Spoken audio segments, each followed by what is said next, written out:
You may have noticed The Division 2 getting a little more attention lately, with development starting to ramp back up, bringing some pretty interesting changes to seasons, apparel events, and more. And you might be thinking of jumping back in or maybe picking the game up for the first time. So just for you, in this video, I answer the question, should you return to The Division 2? For the sake of this video, I'm going to be assuming that you've finished the base game and own Warlords of New York. If you're completely new to the game and have any questions about the base game, you should check out my Should You Play The Division 2 in 2023 video. I'll link it in the top right here, and it will also be in the comments below. Let's say you finished the Warlords of New York campaign but never really got stuck into the seasons that followed, missing out on the story beats that came along with them. Well, with the newest season, Season 2 of Year 5, Massive have added the Legacy Manhunt menu.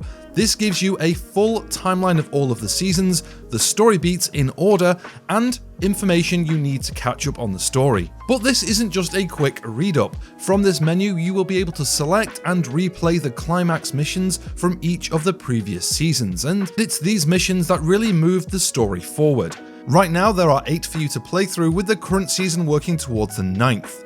Each target also gives you a short story recap and some information on the target and the setup, plus the rewards you can earn by completing the mission. If you've held off and jumping back in because you felt like you've missed out too much of the story, well, this is a feature for you. If the seasons simply weren't enough for you and maybe you wanted something more substantial to sink your teeth into, something a bit more like the Warlords of New York expansion with a new location and a good chunk of story to go along with it. Well, coming with Season 4 of Year 5, we have a whole new story DLC on its way, which appears to be taking us all the way back to Brooklyn, a location we haven't seen since the opening of The Division 1, and this has got a lot of players pretty excited.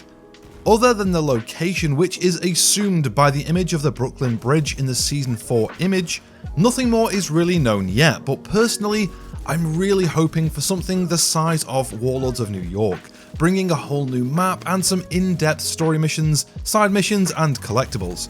Season 4 will also be bringing a whole rework of how the seasons are structured, which should hopefully shake the endgame up a little. Let's talk game modes. Depending on when you left the game, The Division 2 has been trying to broaden its horizons when it comes to game modes, which, to be honest, has left it in a pretty good way with some decent variety.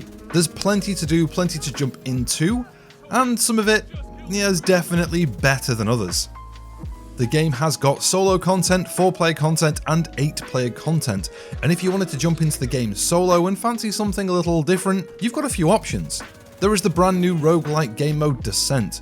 This throws your character into an endless training simulation, stripping you of all of your gear, weapons, and skills.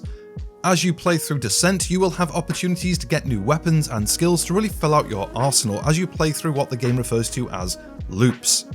But what makes the Descent really unique is the way the game mode handles talents. Instead of having 2 talents per build like you would in the main game, 1 on chest, 1 on backpack, the Descent gives you 3 talent slots per type: offensive, defensive, and utility for you to fill. Each time you finish a room, you will be given a choice of 3 talents and you get to pick 1. But what really does make this unique is you can stack them, making them significantly stronger than the standard versions you use in the main game. And this allows for some incredibly strong builds that unfortunately have to stay in Descent. With it being roguelite, when you die or decide to leave, you will lose everything you've achieved so far, getting rewards depending on how far you've got in the game mode, and next time you start up, you will start again with 0 nothing. For a full overview and review of the game mode, you can check out my review here, where I go a little more in depth into the game mode and the mechanics. I will also link that one in the comments below. Then there is Summit, a 100-floor skyscraper you have to fight floor by floor with randomly generated enemies, rooms, and encounters, with there being a little bit of a surprise when you hit floor 100. One of the nicer things about the Summit is the difficulty and targeted loot are completely customizable. If you're looking for some loot in particular, you can change the Summit's targeted loot to whatever suits best. Want better rolls? Then change the difficulty from normal all the way up to legendary. Want more XP? Well, you can add up to 10 directives, giving you a total of 188% more XP. If you want more of a challenge, you can also add challenges to the summit, earning additional loot. And these can be quite varied. Get 20 grenade kills, destroy weak points, complete 20 floors, that kind of thing. We also have Kenley College, which is a bit of a weird one. It opens up periodically and gives you 3 areas of a college campus to complete puzzles. Then replay those puzzles in a time trial manner. I've got mixed feelings about Kenley College because the area the game mode takes place in is really good looking and a very unique space, but is never used again, and the game mode is time gated, which just baffles me. The first time you play through it taking on the puzzles is genuinely great fun, but after that, it just kind of feels like a bit of a waste. There's also plenty to do for groups. We've got Dark Hours and Iron Horse, 2 massive 8-player raids against multiple bosses, each with their own unique mechanics, patches to earn, and rewards. There is also a new 4-player incursion, Paradise Lost, raid-like content but for smaller 4-player groups. There's Legendary Missions, which is the hardest difficulty available, put together with 4-player groups in mind, where you get to take on the White Tusk, a sub-faction of the Black Tusk only found in these missions. If you're looking for something a little less stressful for a group, then there is Countdown, an 8-player mission that takes place in a power plant, giving you random objectives, encounters, and hazards to deal with. Countdown is literally a loot pinata, with it being probably one of the most generous game modes in the game right now. So there is all this, but that's on top of the existing missions, open world content, and of course the Dark Zones. This sounds like a lot, and if you're new or you've taken a break, it is. But if you've been playing these game modes for a while, some of them can start to feel a little bit stale. I'm looking at you, Summit.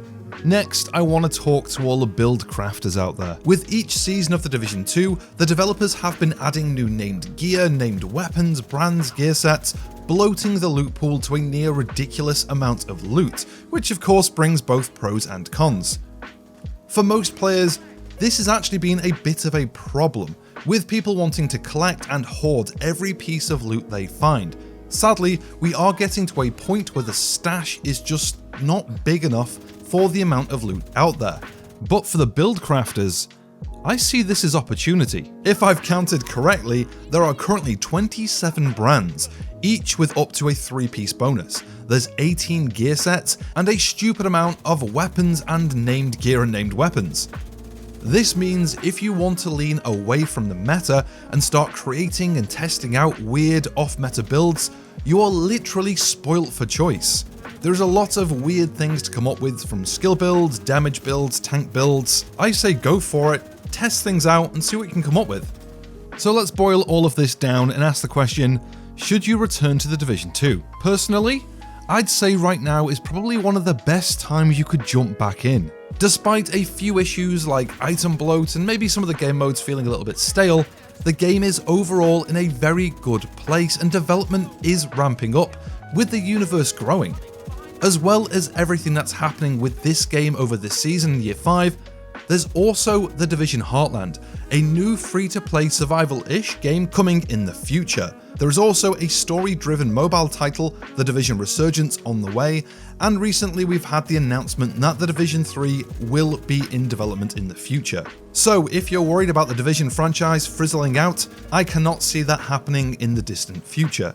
The Division 2 has a whole new DLC on its way, expanding the story, and I'm pretty sure we can expect new incursions in the future too, with how popular Paradise Lost has been. Currently, The Division 2 is in a great place with a very passionate community, so I'd highly recommend you jump in and take a look for yourself. If you've enjoyed this video, it really helps out if you give it a like, and don't forget to subscribe so you don't miss any future content. Have a great day, and I'll catch you in the next one.